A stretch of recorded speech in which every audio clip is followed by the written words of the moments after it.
La dichosa palabra les da la más cordial bienvenida. Mi nombre es Pablo Boullosa. A continuación, cada uno de los conductores de este programa se presentará con un comentario gracioso o revelador o de alguna manera interesante. O depresivo, como es mi caso, porque decía Anthony Burgess, un escritor bastante pesimista, imagínense, escribió La Naranja Mecánica, que la vida es un miserable sábado gris, pero hay que vivirla. Y en un intento por desmentir a Burgess, aquí estamos tratando de hacerles el sábado no tan gris y por ende la vida. Soy Nicolás Alvarado, muy buenas noches. Pero no es gris, Nicolás, hay una luna muy bonita ahí fuera. No, y eso decía Burgess, yo digo que lo vamos a hacer azulito, así, verdecito, bonito. Mis comentarios van a ser más poéticos, voy a empezar con unas palabras de Eduardo Marquina, unos versos que dicen así: Dios ponga a mi alcance libros, aunque viva prisionero, asomado a esas ventanas, no me acobardan encierros. Y qué bueno que ustedes se asoman hoy también al Canal 22 para estar con nosotros y que pasan este rato juntos, y al contrario que nosotros que estamos encerrados en esta caja, pues trataremos de pasar un rato junto a las palabras. Buenas noches, yo soy Laura García. Buenas noches. Aquí en La Dichosa Palabra, nada de lo que digamos es incuestionable, indisputable, innegable, irrefutable, axiomático, apodíctico, obvio o palmario. Ustedes pueden hacer realmente su censura, sus reproches, sus reparos, y nosotros no vamos para nada a crisparnos, estremecernos, exasperarnos, alterarnos o sacarnos de quicio. Yo soy Eduardo Casado. Bienvenido. ¿De dónde estaba citando, querido Eduardo? Sinónimos de Antillana. Es que me hizo pensar justo en el anuncio que hacemos de la revista El Huevo, que está tomado de Ionesco, que decimos que es una revista para nacionalistas, internacionalistas, revolucionarios, antirrevolucionarios, marxistas, marqueses, idealistas, relativistas, existencialistas, alcohólicos, católicos, protestantes, israelitas, semitas, chapatas, baguettes y sobre todo omelets. Muchas omelets. Para todos. Ojalá que puedan poner el cuadro donde aparece solo Nicolás con la banderita mexicana para que repita aquello de que La puedo ondear está hecho también. para no patriotas, ¿ok? Para nacionalistas e internacionalistas. Muy bien. No tengo campaña, eso sí. Bueno, vamos a comenzar con nuestra culta conversación, no exenta de riesgos, pero tampoco de felicidades imprevistas, afortunadamente. Por ejemplo, ahora nos escribe no una persona, sino un grupo de alumnos del primer semestre de la carrera de Administración y Contabilidad en la universidad, yo leo aquí, Mesoamericana. hay una universidad mesoamericana. Debe ser amplia. Ah, es que está en San Juan del Río, en Mesoamérica, precisamente, en Querétaro. ¿Cuál es el origen de la palabra administración? Preguntan estos chicos de primer semestre y están queriendo averiguar qué es lo que están estudiando. ¿Estudian ¿Cuál es el origen de la administración? palabra administración? Y preguntan si tiene que ver con el ministerio o con la educación. Bueno, más les vale que tenga que ver con la educación en su caso y más les vale que sepan en ¿Qué qué están Honduras se estudiando? metieron. Sí, pues sería grave estudiar una cosa que no saben. Bueno, administración, que significa, digamos, velar por los intereses o dirigir la economía de una persona o de una institución o de una empresa, o en un sentido alterno, administrarle a alguien una medicina, darle a alguien una medicina, o una paliza, también lo pueden administrar, es otra de las cosas que se pueden administrar, viene en efecto de ministerio, es decir, de ministerium y, digamos, en última instancia, de menester, es decir, de empleo, de servicio, de oficio. ¿Por qué? Porque justamente el administrador es el que da, es menesteroso, de ahí tenemos justamente la palabra menesteroso, la palabra ministerio también. El ministro es alguien que da, que ofrece un servicio, que tiene un oficio. Entonces, Aunque nuestros ministros pocas veces son menesterosos. bueno, a veces son menesterosos, pero nada más se quedan en atribulados, eso también es posible. Hay muchas palabras que tienen este mismo origen etimológico, por ejemplo, la sopa minestrone viene de Que es menester. una muy buena administración de verduras, digamos. Muy buena. Lo que pasa es que menesterare, supongo que es menesterare, es servir a la mesa en italiano. Entonces eso, digamos, por eso tiene el mismo origen etimológico que administración. Y sí, el administrador es alguien que tiene que tener una vocación de servicio que tiene que dar, entonces más les vale que la tengan ustedes si estudian en la universidad administración. O por lo menos que les guste la sopa minestrone. Ya lo perdí. Es buena. Y además yo también había bebido una de las, no es versión, pero vamos, que también tiene que ver con lo que tú dices, Nicolás, minus y ter, o sea, viene como en última instancia de minus, que es un comparativo, digamos, de inferioridad. Contrariamente a magis, por ejemplo, que es el de superioridad, y ter, en realidad nada más es una partícula de comparativo. Entonces, también tiene que ver por esta esta capacidad que tiene dentro de la administración de estar al servicio de otro. De hacerse menos, digamos. Y hacerse, bueno, más bien de darle un desempeño, un empleo a alguien por encima, porque también la administración tiene esa jerarquía, ¿no? Que siempre tiene que haber alguien que administre y luego tener siempre a gente que sea la parte operativa, ¿no? de esa administración. Y ahora que mencionas la partícula minus o como de menos, también me recuerda hasta esa definición de economía, como la administración de los recursos escasos, es decir, los recursos siempre son escasos por definición. Bueno, por eso los administradores públicos, se les dice también servidores públicos, o me gusta todavía más como les dicen en Inglaterra, sirvientes públicos, es decir, sirvientes civiles, mejor dicho, civil servants, están al servicio, digamos, de nosotros, de la sociedad, en teoría. Sí, y si no, Aquí también se supone. ¿Qué más? si no administran bien, para que vean los que preguntaron que sí tiene que ver con ministerio, van a dar al ministerio público. Sí. En el mejor de los Sí, casos. en el mejor de los casos. O sea, de que tiene que ver, tiene que ver. Y ahí les administran la paliza para regresar al sí, así principio. Pero sigan estudiando Bueno. fuertemente. A ver, vamos a dejar esa palabra y vamos a ir a otra de mayores alturas, aunque también alimenticias, por lo visto. Nos pregunta Rodrigo González, ¿cómo surgen los menonitas? ¿Qué Los fue primero, quesos el menonitas. queso o el menonita? Ay, el queso es bueno, el queso ¿Pero qué menonita. fue primero, el queso o el Ah, menonita? no, eso no sé. Los El menonitas, Pues yo digo que el menonita, porque además dices que es una pregunta de mayor altura, pero vienen de los Países Bajos, entonces quizás no tanto. ¿Dónde surgen? Surgen en los movimientos reformistas de la Europa, que empezaron en el siglo XII, de hecho, en Lyon, y se dieron pues Martín Lutero, Calvino, en fin, una serie de reformas en las que se criticaba mucho cómo estaba yendo la Iglesia en ese momento. Algunos de estos grupos lo que hicieron fue además también ramificarse y salieron posturas un poco contestatarias a lo que se estaba dando en ese momento por los reformistas, por los protestantes, los calvinistas, los luteranos, en fin. Y había un grupo que lo que intentaba era como volver a un carácter más primitivo del cristianismo, estudiar mucho más el evangelio, estudiar, profesar mucho la fe, apartarse mucho del mundo, de la sociedad en ese momento. Y pues empezaron a crearse unas comunidades que de hecho empezaron en el siglo XVI en Suiza, en parte de Alemania, y encontraron a un líder, Menno Simons, en el siglo XVI, que de alguna manera los lideró y los llevó a lo que son hoy los menonitas. Menno Simons, menonita. De hecho, Menno, que se escribe con dos Ns, mucha gente tiende a escribir menonita con dos Ns, la primera, Menno, esa N que sea doble. Pero bueno, menonitas empezaron en ese momento en Europa, sobre todo en los Países Bajos. De hecho, pues más que nada se piensan que son holandeses. Pero ellos se surgieron sobre todo del Alemania, y por eso también hablan alemán.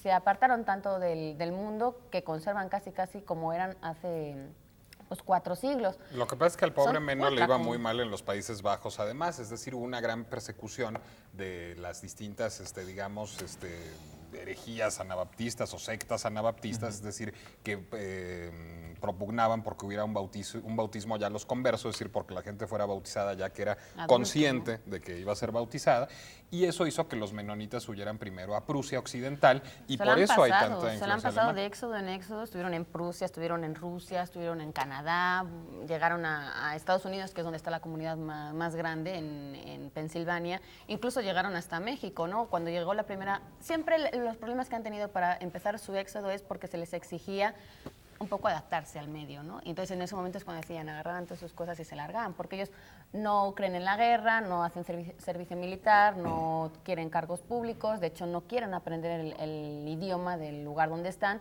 y claro, pues eso llega un momento en que los confronta con el país donde están y pues se tienen que ir. De Y hecho, de los- hecho a México llegaron por eso, en la Primera Guerra Mundial dijeron, pues necesitamos gente, necesitamos que vayan a la guerra, y ellos dijeron, no vamos a ir a la guerra, no vamos a aprender inglés, nos vamos. Y Álvaro Obregón les aceptó quedarse en el norte. Con excepciones, pues, o sea, para que sí pudieran conservar sus...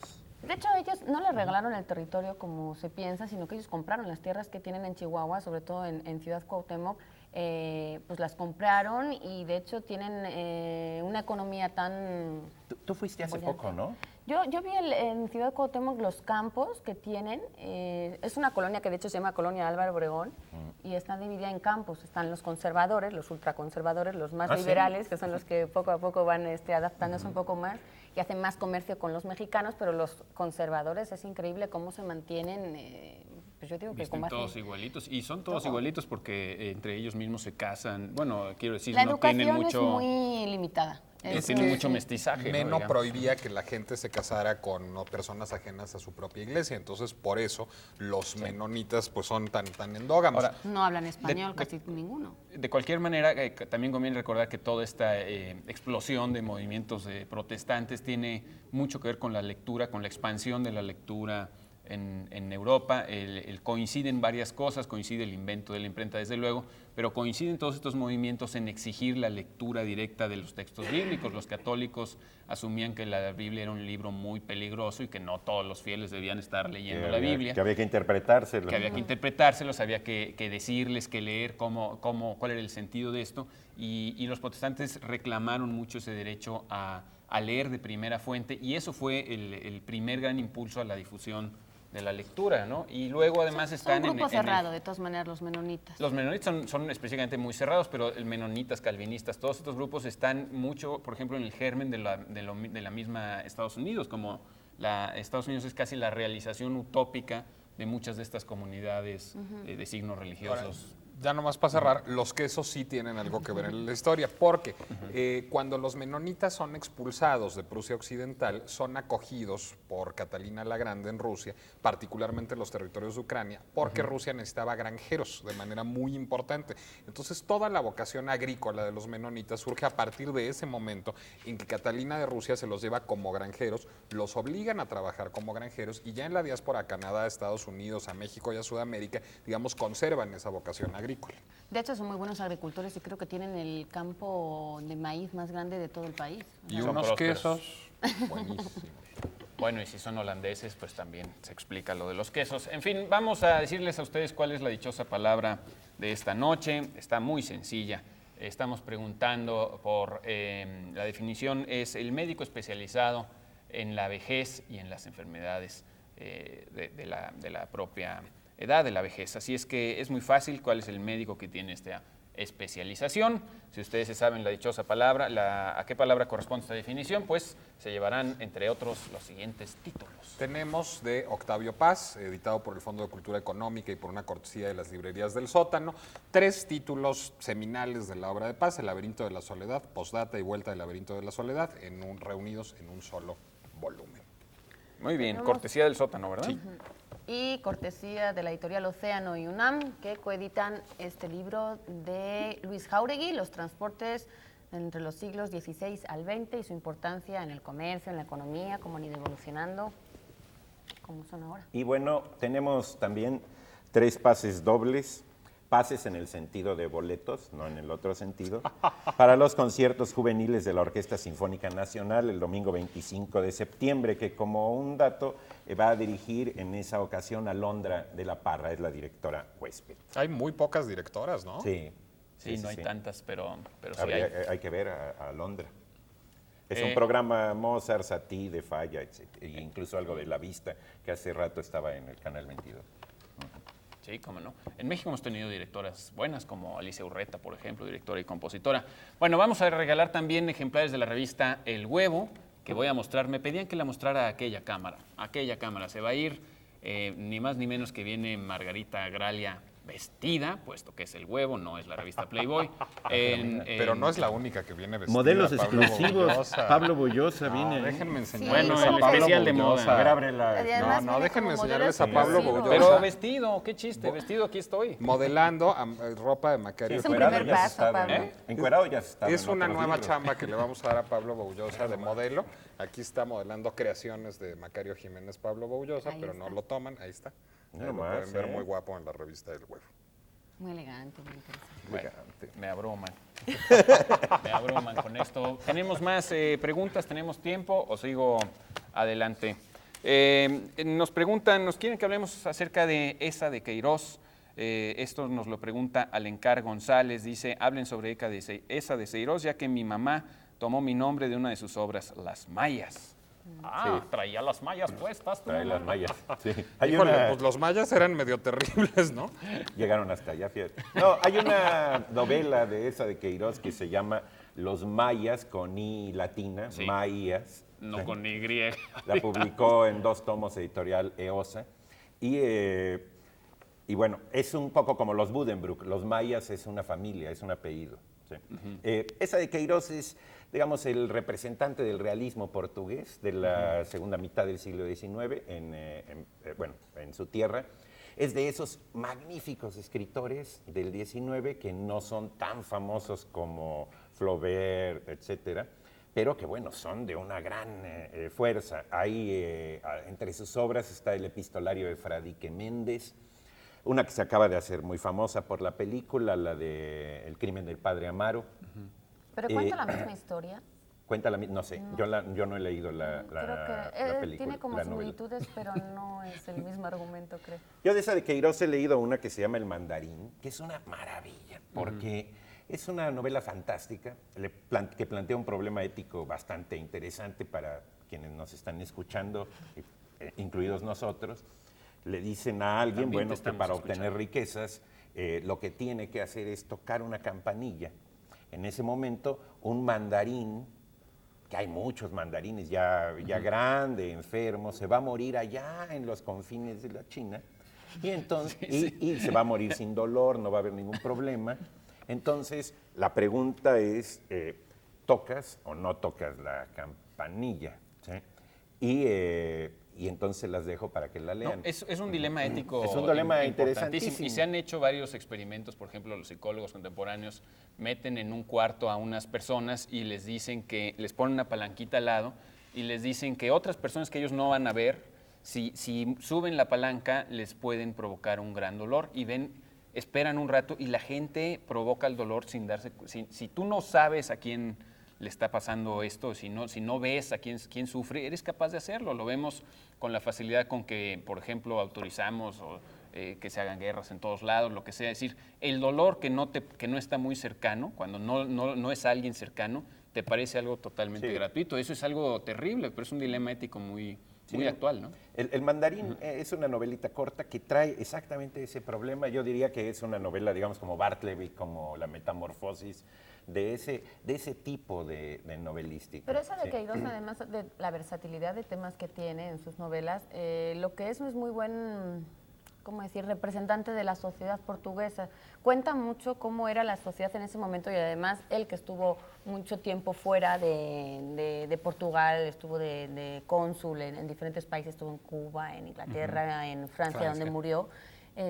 Como que yo no sé si la nostalgia, un poco el recordar ese Portugal suyo, le llevaba como a contar muchas cosas de la sociedad, crítica en algunos momentos, pero también mucho de descripción de cómo era en aquel entonces.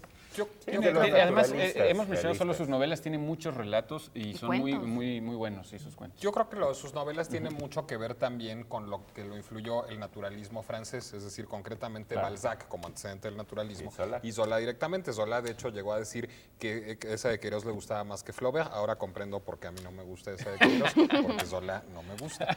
Pero, digamos, el naturalismo toma su nombre, incluso como movimiento literario, de una vocación, digamos, casi clasificatoria de la sociedad, como si de especies animales se tratara, una vocación casi entomológica. Entonces, así como Balzac o Zola trataron de retratar a los distintos sectores de la sociedad francesa, esa de Queiroz trata de retratar a los distintos sectores de la sociedad portuguesa, y por eso hay una novela sobre los ricos, por eso hay una novela sobre los sacerdotes, una novela sobre el amor romántico, en fin, no solo las clases sociales, sino también las expresiones de esas Y un clases enfoque sociales. del naturalismo muy interesante es concebir a la novela como una especie de laboratorio. Vamos a hacer que aquí en la novela pasen las cosas para que la gente aprenda qué es lo que pasa cuando esas cosas suceden y entonces norme su conducta. Sí. Un último comentario también. Esa de Queiroz, a veces lo pronunciamos Eca de Queiroz erróneamente, porque no sabemos cómo se pronuncia esa letra que está en esa letra que es como una letra C, con una comita que se llama virgulilla, si no me equivoco. Cedilla. La comita nada más se llama virgulilla. La letra completa se llama cedilla, que es ¿de un veras? diminutivo. Es un diminutivo del antiguo nombre de la Z, que era seda, con C, desde luego. C Cedilla, de hecho. ¿Eh? se dice. C Cedilla, ¿no? Se llama. Exacto. Entonces, o cedilla nada más, o C con cedilla, cualquiera de las dos cosas. El caso es que debe pronunciarse Que en como- francés hay muchos como y en catalán portugués y en también. otras, en portugués, desde luego. No, bueno, vamos a hacer una pequeña pausa y regresamos aquí a la dichosa palabra con más. Es que en francés la cosa.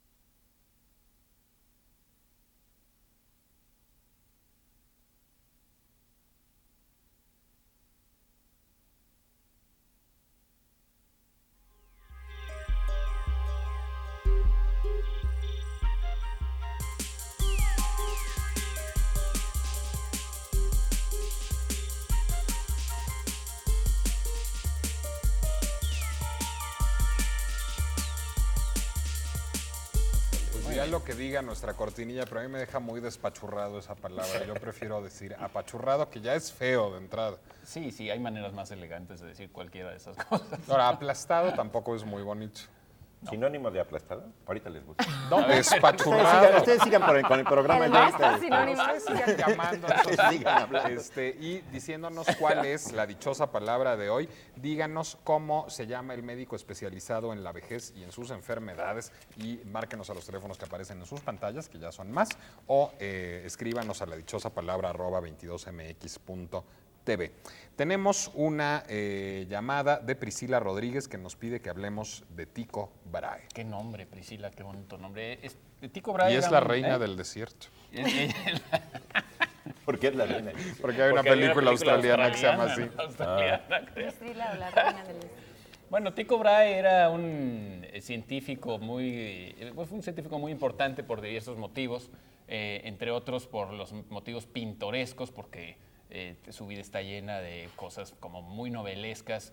Quizá la más novelesca de ellas sea el hecho de que cuando tenía 20 años disputó con un compañero de la universidad y en la oscuridad el compañero sacó una espada y le mochó la nariz, o se la despanzurró, como dicen por aquí.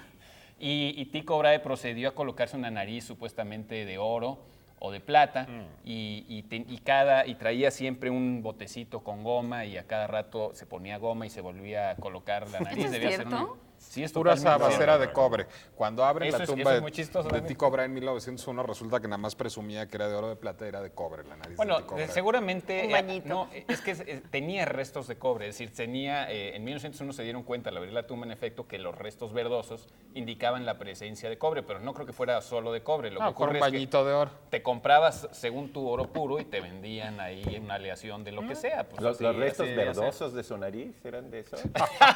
No, otro tipo de restos.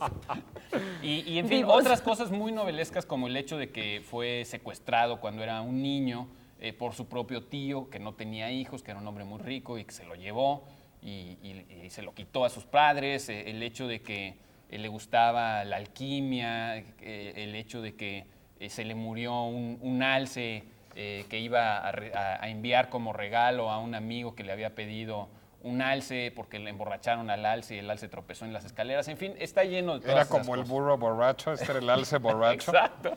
Él tenía un alce borracho. Y en fin, más allá de todas estas cosas novelescas, es muy importante porque digamos que abrió el camino a los grandes descubrimientos científicos que cambiarían nuestra manera completa de ver el mundo. Abrió el camino a Kepler, de hecho él legó sus apuntes y sus papeles a Kepler, y Kepler a su vez abrió el camino a la revolución científica de Isaac Newton. Esto es muy importante aún hoy, todavía hoy la ciencia nos dice cosas importantes para nuestra vida cotidiana, y así era en aquel entonces, eran disputas muy importantes que involucraban pues al clero, a los poderes seculares también, y en estas disputas también se vio involucrado Tycho Brahe. Tycho llevó hasta sus límites, digamos, la observación que se podía hacer del cielo a simple ojo. durante muchos siglos Europa se había basado únicamente en el Almagesto, en los papeles, en los libros de Ptolomeo, que había dicho cómo era el universo. Se creía todavía que el universo era perfecto, que era un reflejo de la perfección de Dios, que era una obra totalmente terminada, inmutable, donde todo tenía correspondencias muy claras. Y, sin embargo, Tycho Brahe, con sus descubrimientos, abre el paso a todas estas imperfecciones, digamos, que también hay en el universo, por así decirlo, que no son imperfecciones necesariamente, sino el hecho básico de que la Tierra no es el centro del universo, de que el universo sí es mutable, está cambiando todo el tiempo. De hecho, Tycho descubrió una supernova, es decir, una estrella naciente que no estaba en el horizonte, es uno de sus grandes descubrimientos. Y el hecho también novelesco en parte de que él se dedica a la astronomía a raíz de que cuando era un adolescente de 13, 14 años, escucha que va a haber un eclipse solar, no lo puede creer, y cuando los científicos predicen el eclipse y el eclipse ocurre, él se da cuenta que ahí hay algo muy interesante. Sin embargo, se hace famoso sobre todo por poner en duda, por revisar enteramente los trabajos de la astronomía antigua y abrir el paso a la nueva astronomía. Todo esto hecho a ojo, con observación, con una gran disciplina y además pues con una gran pasión, ¿no? Bueno, es que el descubrimiento de la supernova en cuestión fue además cataclísmico, porque lo que hizo Tycho Brahe fue, ya iba a decir Chico Brahe, lo que hizo chico Tycho Brahe. El chico Tycho Brahe. Es que se escribe Ticho, ¿no? Ticho. Sí. Lo que hizo fue, digamos, fue el primero en tener una observación sistemática del cielo, es decir, ver el cielo todas las noches a la misma hora y hacer comparaciones, mediciones comparativas con los que había hecho previamente, y así descubrió esta supernova, que digamos fue la primera supernova descubierta. Es decir, antes de eso se pensaba que el cielo era inmutable y que las estrellas todas habían estado ahí toda la vida y no iba a haber nuevas estrellas. Es la primera nueva estrella descubierta. Que todavía hoy se siguen descubriendo y ahora se hacen con computadora, pero hay todavía una especie de casi de autista, que es un señor que va a visitar Oliver Sacks en uno de sus libros, por cierto, que se dedica a descubrir supernovas en el cielo a simple vista, hasta que con las computadoras han desplazado le han quitado el romanticismo, dice este señor, ¿no? Pero todavía eso pasa. Y la Bueno, pero para recuperar el romanticismo hay un poema famosísimo de Edgar Allan Poe, Al-Araf, que está dedicado a Tycho Brahe y que está basado en este descubrimiento de la supernova, que equivale, digamos, por su posición, a Al-Araf, una estrella que está planteada en el Corán como en la sede del purgatorio. Y a partir de esto Poe escribe este poema que se llama Al-Araf, que recibe también el título alterno de la milagrosa estrella de Tycho Brahe, porque dicen que un día Edgar Allan Poe en Boston, en un teatro, le habían pedido que compusiera un poema nuevo y no le había dado tiempo de componer el poema nuevo. Entonces agarró a Al-Araf, le tachó el título, le puso la misteriosa o milagrosa, ya no me acuerdo, estrella de Tycho Brahe, y lo volvió a Qué leer maravilla. íntegro. Se plagió a sí mismo. Se plagió a sí mismo, exacto. Qué bonito.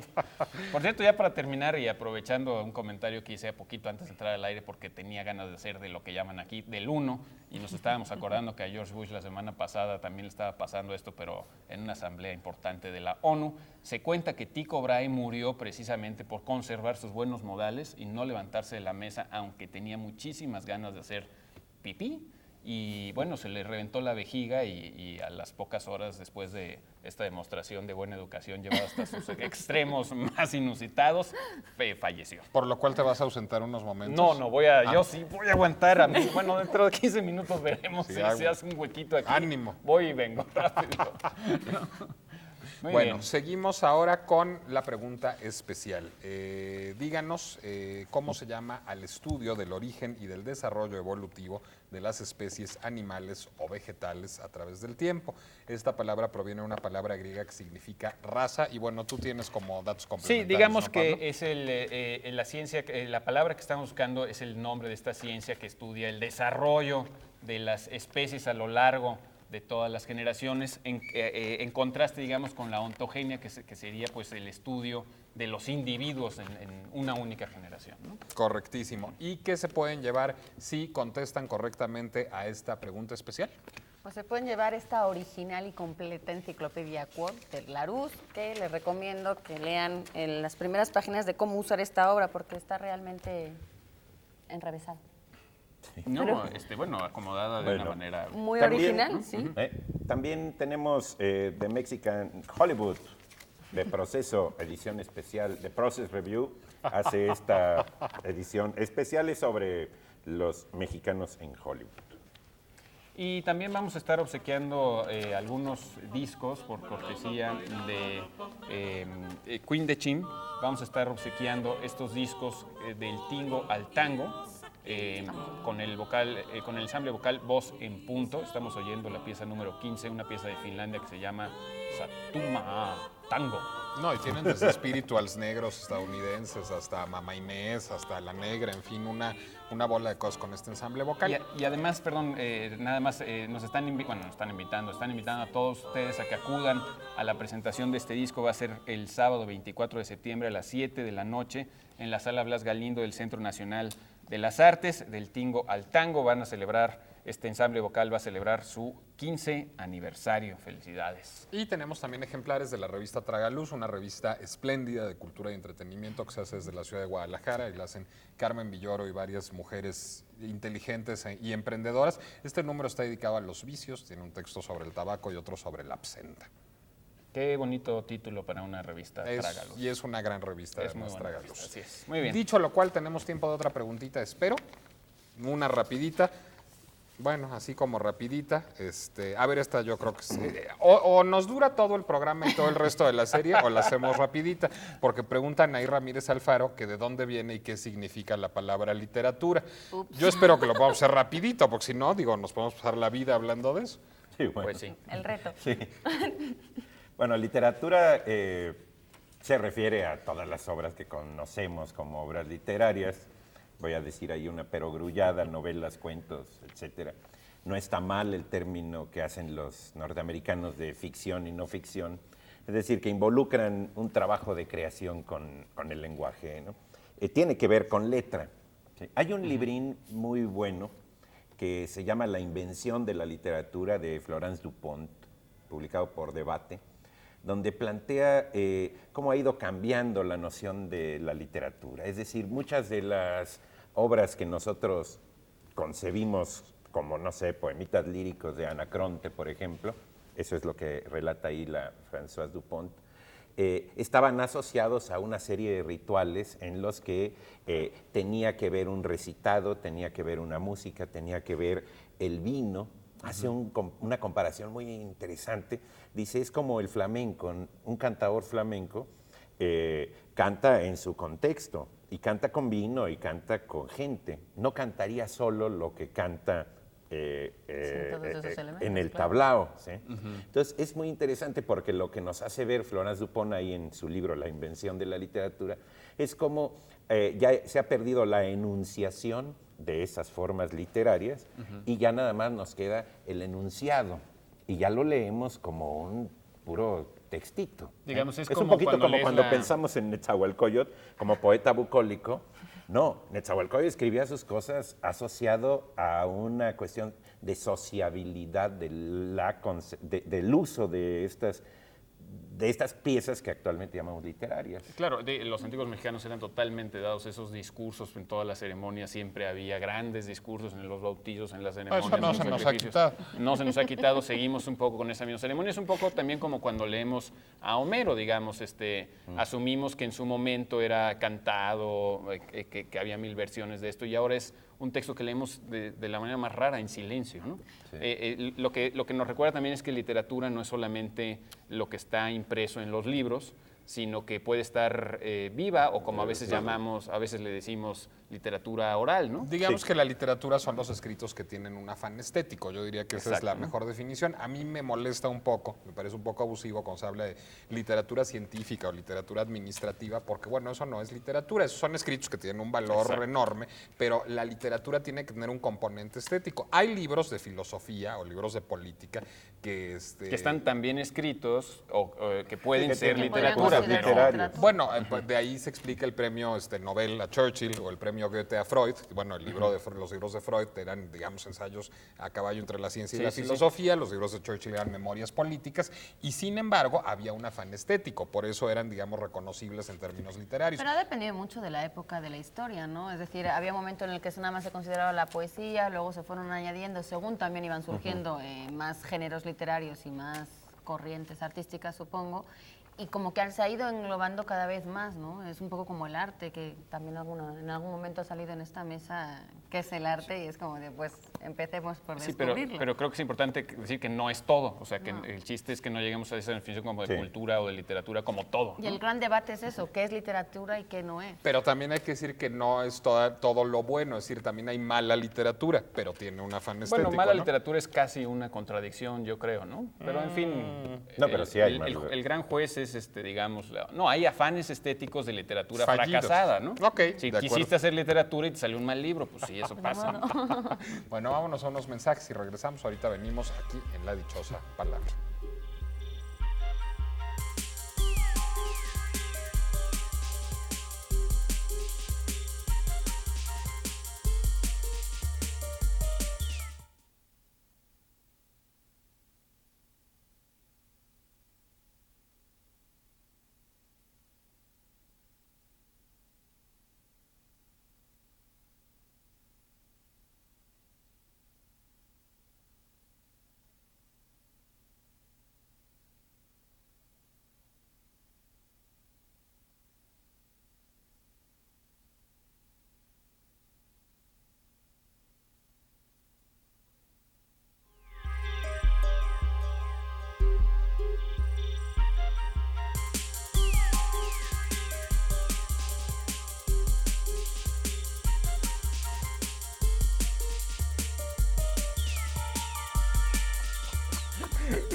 Ahí tienen, es lo de la glotis, se abre ampliamente cuando respiramos.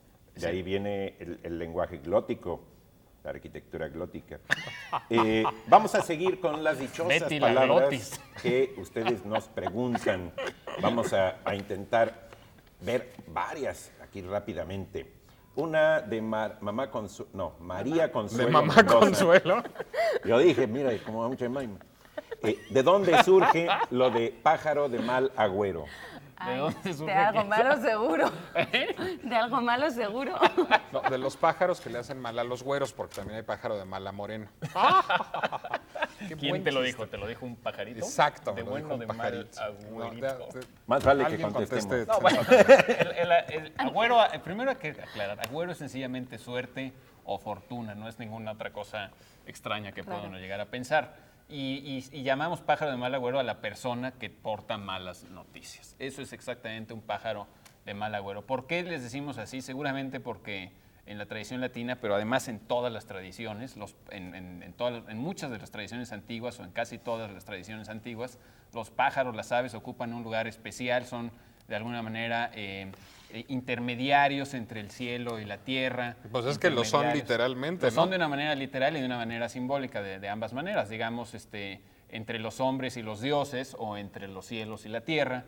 Además, son los dueños del aire, que para nosotros es esa cosa inexplicable que no podemos tocar, pero que a la vez sabemos que es algo, ese medio en el que se transportan los olores, la luz, el sonido, etcétera. Y las aves parecen conocer este sentido, este mensaje último del aire. Digamos, por ejemplo, entre los indios de Norteamérica, en Estados Unidos, tenían ese famoso Thunderbird, que no era un automóvil, sino un pájaro, que ellos asumían que era capaz de provocar el trueno al mover las alas o de provocar los rayos al abrir y cerrar los ojos. En la tradición, en la leyenda de la Fundación Tenochtitlán hay aves muy importantísimas y también, desde luego, eran muy importantes en la tradición de los latinos. Hay una novela maravillosa de Thornton Wilder que se llama Los idus de marzo, que comienza con todos esos augurios que se hacen en base a las aves. Hay anécdotas históricas fascinantes como esta de un general romano, no me acuerdo ahora su nombre, que cuando iba a pelear contra los cartagineses y estaba a punto de enfrentar la batalla, llegaron los sacerdotes y le dijeron, no podemos hacerlo porque resulta que los pollos sagrados no quieren comer. Y entonces él dijo, pues si no quieren comer, tendrán que beber. Y agarraron y echaron por la borda a todos los pollos sagrados que suponemos se habrán ahogado en alta mar. Y le fue bien al general, de cualquier manera ganaron aquella batalla contra los cartagineses. En fin, los pájaros siempre han tenido esta cosa como Pero los de mal agüero no son cualquier tipo de ave, ¿no? Me refiero a que según la simbología de la predicción, De los pollos. los Los que pollos venían por la sagrados. derecha eran los que traían la buena suerte, los de buen agüero, y los que venían por la izquierda eran los de mal agüero. Y de alguna manera esto siempre se ha visto O al reflejado revés. en muchas cosas, ¿no? Sí, depende de donde te O al pusieras. revés, claro. No, y ya Platón mismo se reía, decía, Platón se preguntaba cómo era posible que cuando uno de estos augures se encontraba otro a la mitad del camino, no se echaran los dos a reír A ver. diciendo cómo le tomamos el pelo a la Bueno, gente. pero ¿no? tan bueno, eso importante- sigue existiendo hoy todavía. Tan ¿no? importante era que de ahí viene la palabra auspicio, precisamente, Sí. de avis speculum. Es decir, como los romanos, cada vez que un emperador tomaba posesión o que iban a librar una batalla, etcétera, consultaban el vuelo de las aves a ver qué les decían. Bueno, pues eso era un auspicio. Venía de speculum, ver avis, a las aves. Vamos a la dichosa palabra nuevamente, antes de que sigamos con la ornitomancia. Sí. La dichosa palabra de esta noche es médico especializado en la vejez y sus enfermedades. El médico puede ser joven, pero la palabra ustedes tienen que encontrarla. Les vamos a dar de regalos. Ni más ni menos que por cortesía de la editorial Sexto Piso, estos estupendos ensayos escogidos de George Orwell. Aquí encontrarán ustedes literatura de la buena, que ni qué, aunque sea tautológico. Por una cortesía del Parnaso y con mucha envidia les vamos a revelar también dentro de la colección de obras maestras del John Paul Getty Museum, este que es uno de los museos más importantes de Los Ángeles, el tomo de artes decorativas. Y una cortesía de la editorial Conaculta, o de Conaculta más bien, de Espejos y Espejismos de Angélica Abelleira, en el que se hace un análisis sobre la plástica oaxaqueña a través de una serie de entrevistas a pintores, grabadores, dueñas de galerías. etc. Ahí está, etc. Qué bien. Bueno, y también tenemos la revista Ixtus en su número 53, que trae, por cierto, unos dibujos de Basha Batorska. La dichosa palabra, médico especializado en la vejez y sus enfermedades. Les recuerdo que ya tenemos más líneas para que ustedes nos hablen por teléfono. Una pregunta. Eso tiene muchos No, beneficios. vamos a pero ver a también Germán tiene más algunos Vamos a ver a problemas. Germán. Bueno, Vámonos todos Germán, que ahora no está en esta mesa, sino que está en una situación más alada y confortable, nos recomienda algún libro. Para este mundo de confusión y desorientación, justamente debemos de acudir a uno de los grandes orientadores de nuestra época. Este pensador es Ken Wilber. Ha sacado muchos libros, pero uno que yo recomiendo es Después del Edén. Este libro es un resumen histórico de la evolución de la humanidad y de cómo psicológicamente, culturalmente hemos ido pasando por varias facetas y estas facetas nos han ido llevando por varios escalones de evolución. Este extraordinario pensador ha sido comparado incluso con Aristóteles y es precisamente el mejor punto de referencia de la modernidad. Ken Wilber, Después del Edén.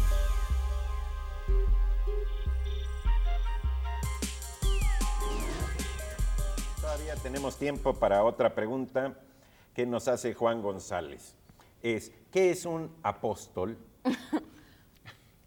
¿Actualmente o...?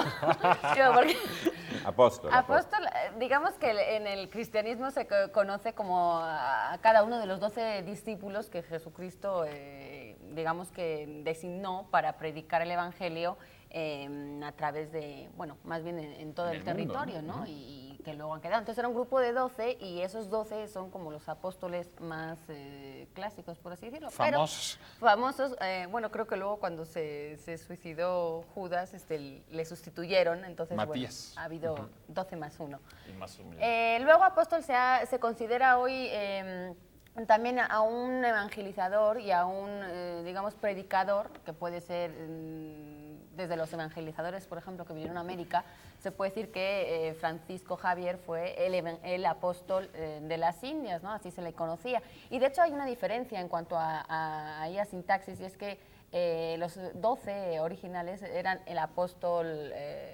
Pedro, Judas, el apóstol Judas. Pablo, el apóstol Simón, lo que sea.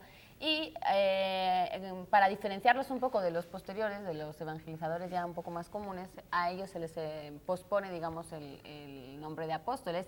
Francisco Javier, el apóstol de las Indias. Y luego apóstol ya más, un poco más popularmente o más comúnmente se le puede llamar a cualquier persona que digamos que predica una serie de ideas o creencias y las defiende públicamente, ¿no? Los Pues apóstoles de la dichosa palabra. por ejemplo, pero Bueno, sería es que- Eduardo el apóstol Bueno, de la pero dichosa originalmente palabra, sí viene, digamos, de ese sentido. Pues ese significa el enviado. Sí, en griego, pero ni apóstol. siquiera exactamente, Mensajero, era el enviado, pero no tenía el sentido completo que ya tiene la palabra, que ya le da, digamos, el cristianismo. Es decir, de hecho, en un principio hay que reconocer primero dos grupos alrededor de Jesús. Primero, pues una comunidad muy grande que lo sigue de alguna manera como a Jesús como si fuera él un rabí. Y después Jesús de esa comunidad grande elige a estos 12. ¿Por qué 12? Pues porque se corresponden con las 12 tribus de Israel, se corresponderán más tarde con las 12 bases de la muralla del Jerusalén celestial, etcétera, etcétera. Y estos 12 ya en un principio son designados en los evangelios, cuando uno los lee, siempre son llamados el grupo de los 12. Es solo después de la Pascua, solo después de la resurrección, que ya se les llama los apóstoles, ¿no? Bueno, lo que pasa es que además ahí Jesús les dirá a los apóstoles, bueno, a los que van a ser los apóstoles, Al que grupo se de los queden en Jerusalén para recibir, digamos, el influjo divino que les permita fundar el cristianismo. Entonces, justamente a partir de eso serán apóstoles porque serán los predicadores, los que lleven, digamos, la palabra de Dios, y con esto se fundará la iglesia cristiana. De hecho, el libro de Hechos de los Apóstoles en la Biblia, pues es en gran medida el libro de los orígenes del cristianismo, ¿no? El Es que decir, describe es a un poco partir de todo lo ellos que que se hicieron. funda la iglesia cristiana. Y sobre todo del apóstol Pablo, que tiene la singularidad de, al contrario que esos 12, el apóstol Pablo no es parte de esos 12, él no conoció nunca a Jesucristo directamente, se le aparece después en Damasco, bla, bla, bla, pero el importante realmente para la creación de la iglesia sería este apóstol Pablo, que se asume apóstol porque se le aparece directamente a él, pero ya resucitado, él no formaba parte Una de esos lección 12, ¿no? póstuma. entonces. Vamos Tenías que vamos al decirlo corte, tú, por supuesto. Vamos a un corte y dejamos al apóstol apóstata y vamos a un corte. A posteriori.